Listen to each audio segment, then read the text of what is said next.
Good day, everybody.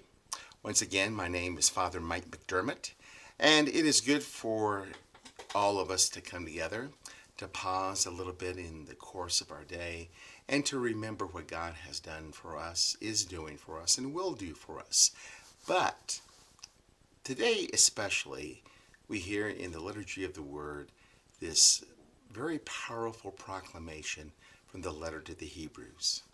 What I would like you to do is listen to these words, and then I will just comment on them for just a short period of time.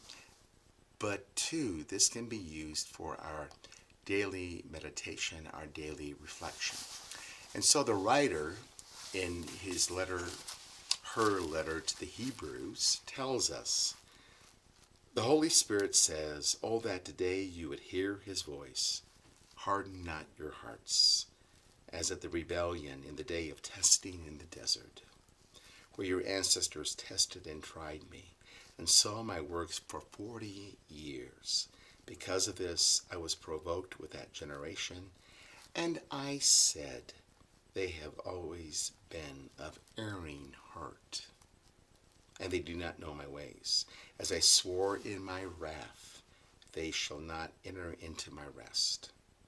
Take care, brothers and sisters, that none of you may have an evil and unfaithful heart, so as to forsake the living God. Encourage yourselves daily while it is still today, so that none of you may grow hardened by the deceit of sin.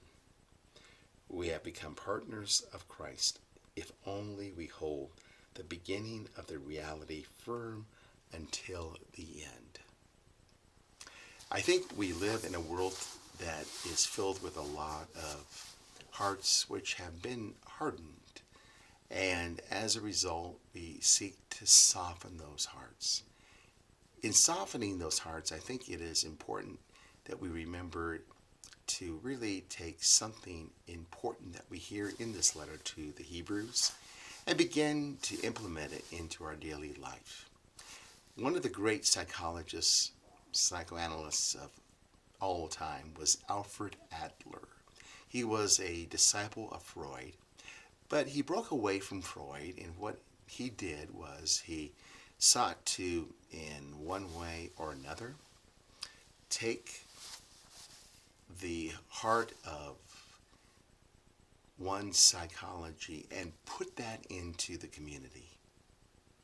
It was the community which allowed that person to flourish and to prosper in one and every kind of a way.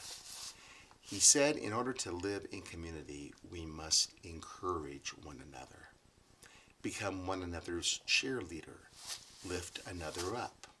But then too, as we heard just proclaimed just a few moments ago, it is the letter to the Hebrews which invites us to encourage ourselves. If we are good to others, we need to be good to ourselves. We need to ask ourselves, what is it that I need to do in order to soften my heart? Maybe I need just to encourage myself, lift myself up, knowing that, yes, I am not perfect, but yet at the same time, I do make a difference. I do a lot of things well. And as we aware of that, all the more, then this deceit of sin becomes powerless because we are powerful. Today, then, let us seek to encourage one another. Let us seek to encourage ourselves, and so make our lives freed up from all the violent world that surrounds us this day. Let us continue to pray for one another. Thank you, and make it a great day.